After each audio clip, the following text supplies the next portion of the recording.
Welcome, everyone. Today, I have something truly fascinating to share with you. This is not just another story about a drink. It is a journey through failure, ambition, marketing brilliance, intense competition, controversy, and, ultimately, an unimaginable success story. By the time we reach the end of this adventure, you will discover how a failed pharmacist accidentally stumbled upon a formula that gave birth to $1 billion brand. You will learn how Coca-Cola, a drink that almost disappeared before it had a chance to succeed, rose to become a global empire through intelligent marketing and advertising strategies. I will also uncover the truth about its biggest failures and missteps and, most importantly, reveal the invaluable lessons you can take away from this story to apply in your own life. This narrative is not just about Coca-Cola. It's about transformation, persistence, and turning small ideas into global success. Along the way, as I explain everything in simple, clear, and easy to understand language, you will not only enhance your knowledge of history but also improve your spoken English. If you listen closely, you will pick up new vocabulary, grasp sentence structures, and understand the power of storytelling. So, stay with me until the end, because this journey will inspire you to turn your own dreams into reality, no matter how small your beginning may be. Let's embark on the journey of the world's most famous brand, Coca-Cola. The birth of Coca-Cola. An unexpected discovery. Our story begins in 1886, in Atlanta, Georgia, USA. A man named Dr. John Stitt Pemberton was working in his laboratory, trying to create a new type of medicine. Pemberton was not a businessman. He was a pharmacist, a scientist, and a war veteran. Having fought in the American Civil War, he sustained severe injuries that led to an unfortunate addiction to morphine, a powerful pain-relieving drug. Pemberton, determined to overcome his dependency, sought to develop an alternative, a health drink that could alleviate pain and uplift the mood without the dangers associated with morphine. Driven by this goal, Pemberton began experimenting with various plant extracts to create a tonic that could energize the body, relieve headaches, and improve mood. His original formula contained 3 key ingredients. Coca leaves. Imported from South America, these leaves contained cocaine, which was legal at the time and believed to have medicinal benefits. Cola nuts. A natural source of caffeine that provided an energy boost and increased alertness. Wine. The combination of wine and coca gave birth to a drink called Pemberton's French wine coca, which quickly became popular for its invigorating effects. However, in 1886, Atlanta passed a law prohibiting alcohol, forcing Pemberton to modify his formula. He removed the wine and resumed his experiments to create an alcohol-free version of his drink. One day, while testing a new syrup, he accidentally mixed it with carbonated water. The result? A delicious, fizzy drink that was refreshing and unlike anything people had tasted before. Intrigued by the taste, Pemberton took the new concoction to Jacob's Pharmacy, a local drugstore, and asked them to serve it at their soda fountain. They sold it for just 5 cents per glass. This humble beginning marked the birth of a drink that would eventually conquer the world, Coca-Cola. The genius behind the name and logo. Pemberton may have created the drink, but it was Frank M. Robinson, his bookkeeper, who gave Coca-Cola its iconic name and visual identity. Robinson had a keen understanding of marketing and branding. Observing that the 2 main ingredients were coca leaves and cola nuts, he suggested the name Coca-Cola, believing that the alliteration would make it more memorable. Not only did Robinson come up with the name, but he also designed the original Coca-Cola logo in his own handwriting. That famous, curved script that we recognize even today was created by Robinson in 1886. Remarkably, the same style continues to be used, making it one of the most recognizable logos in the world. Even in its infancy, branding was at the heart of Coca-Cola's identity. Pemberton's mistake. The sale that changed history. While Pemberton had invented an extraordinary drink, he lacked the business acumen needed to grow the company. Moreover, his health was deteriorating, and he was struggling financially. Unable to expand Coca-Cola himself, Pemberton began selling small portions of his business to different investors. One of those investors was Asa Candler, a visionary businessman who saw immense potential in Coca-Cola. In 1888, Candler bought the formula and complete ownership rights for just $2,300, equivalent to about $70,000 today. This was the biggest mistake of Pemberton's life. Sadly, Pemberton passed away in the same year, never realizing that his invention would go on to become the most famous drink in the world. Asa Candler, the businessman who built Coca-Cola's empire. Candler was not a scientist or an inventor, but he was a marketing genius with one clear mission: to make Coca-Cola the most famous drink in the world. By 1891, he had successfully bought out all other investors and became the sole owner of Coca-Cola. However, the company was still small, with the drink being sold in only a handful of pharmacies. Candler knew that if Coca-Cola was going to dominate the market, he had to do something revolutionary. While he didn't create Coca-Cola, he did something even more important. He made Coca-Cola a lifestyle. Candler's revolutionary marketing strategies. 1. The free sample strategy. Let people taste it for free. Candler believed in one simple rule: if people tasted Coca-Cola once, they would buy it again. To put this belief into action, he launched an unprecedented marketing campaign, giving Coca-Cola away for free. Candler printed hundreds of thousands of coupons that allowed people to get a free glass of Coca-Cola.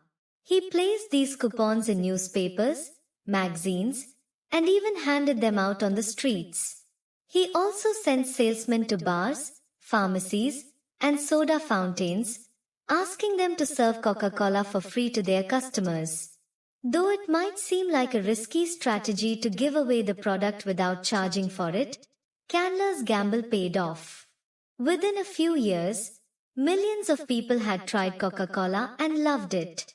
They kept coming back and were now willing to pay for it. By 1900, 1 in every 9 Americans had tasted Coca-Cola. 2. Branding everywhere, making Coca-Cola a household name. Candler also understood something that most businesses of his time failed to realize: visibility creates familiarity. If people saw the name Coca-Cola everywhere, they would remember it. He ensured that the Coca-Cola logo appeared on clocks, calendars, notebooks, billboards, and even painted on buildings and store signs. The message was clear.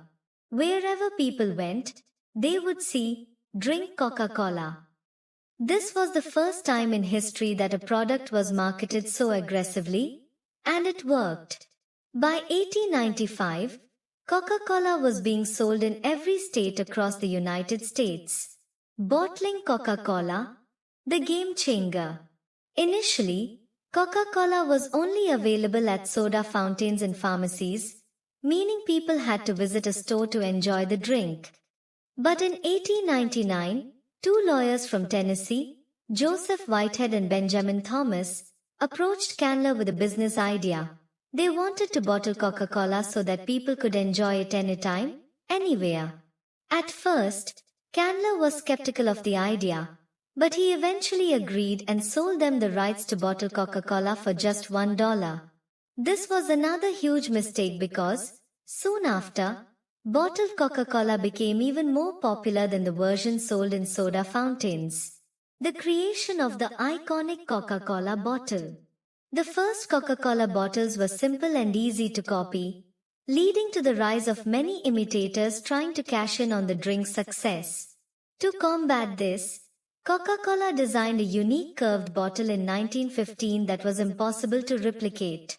This legendary contour bottle, designed by the Root Glass Company, not only protected Coca-Cola's identity but also became an enduring symbol of the brand. The rise of Pepsi. A new challenger appears.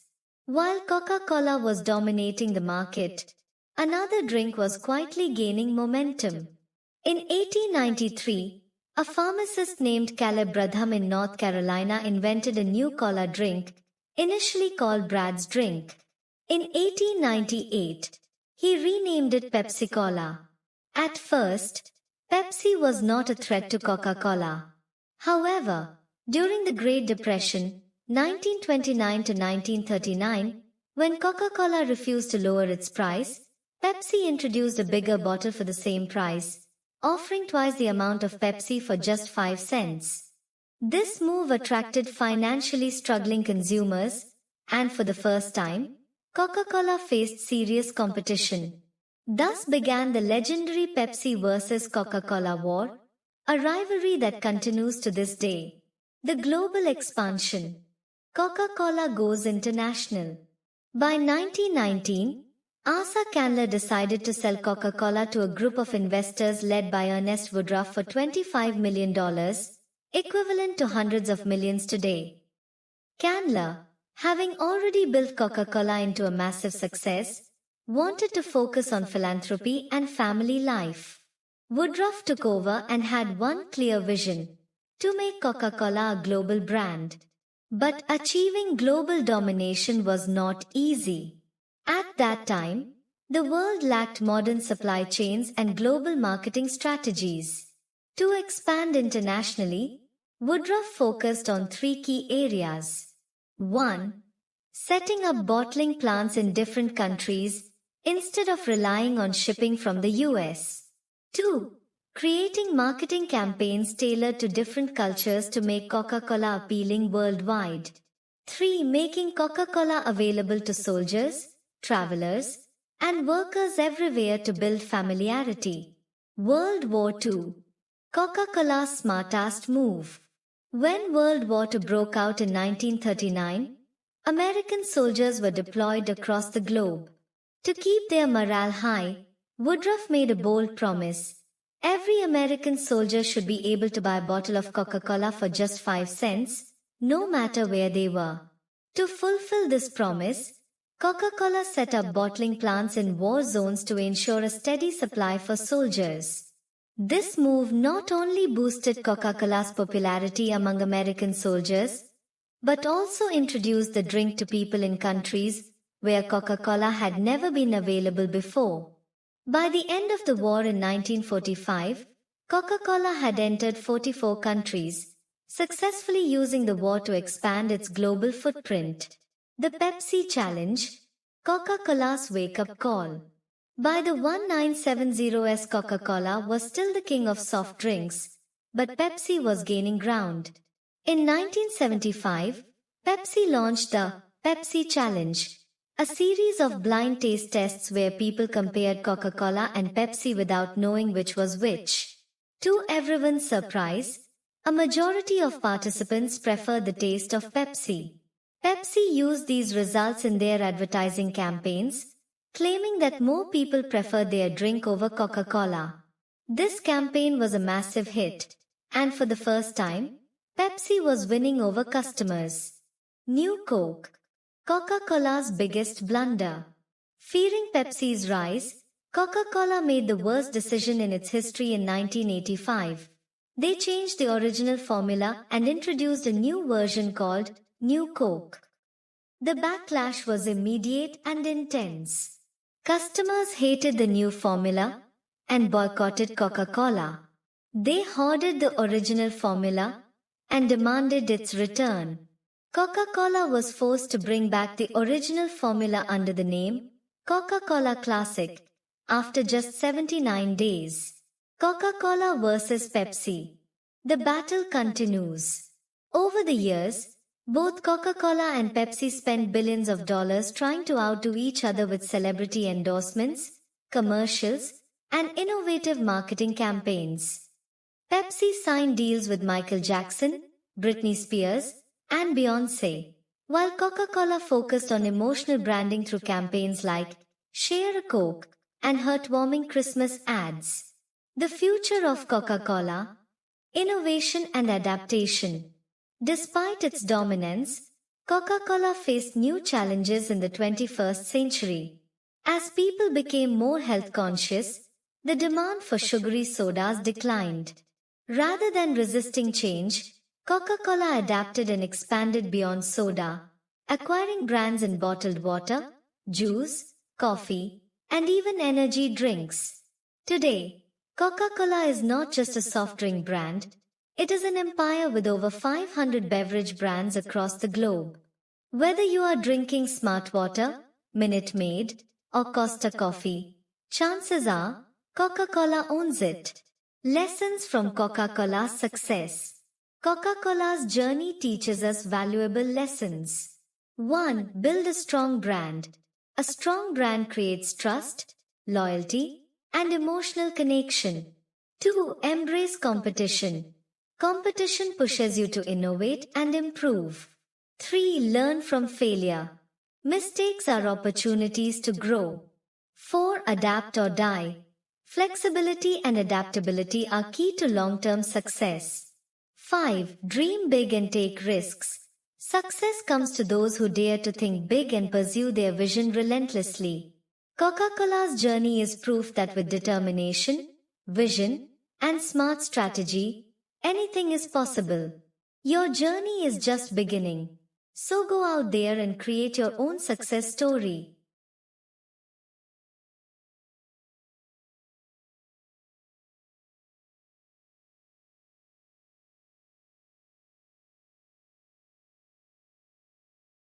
Thanks for watching. Please like and subscribe to my channel for more English learning videos and stories.